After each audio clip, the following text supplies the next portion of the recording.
আমি এই সাধারণ মানুষগুলোকে জিজ্ঞেস করতে চাইছি, আই লাভ মুহাম্মদ সাল্লাল্লাহু আলাইহি ওয়াসাল্লাম বলাটা কি অপরাধ?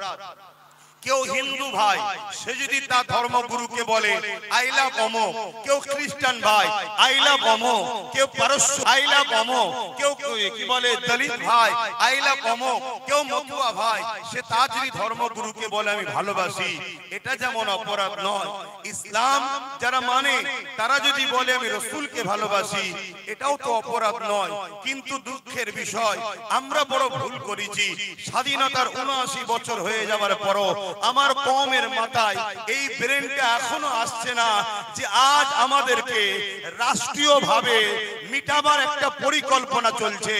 আজ আমাদের ইসলামকে রাষ্ট্রীয়ভাবে মিটাবার একটা পরিকল্পনা চলছে, যেমন আমেরিকাতে চালিয়েছে, যেমন ব্রিটেনে চালিয়েছে, যেমন ব্রাজিলে চালিয়েছে, যেমন ফ্রান্সে চালিয়েছে।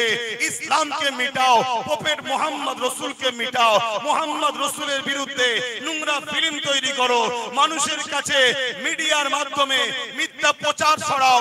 এর কারণ একটাই, যারা আমার রাসূলের বিরোধী করে তাদেরকে দেখুন আর মুহাম্মদ রাসূলের লাইফটাকে দেখুন।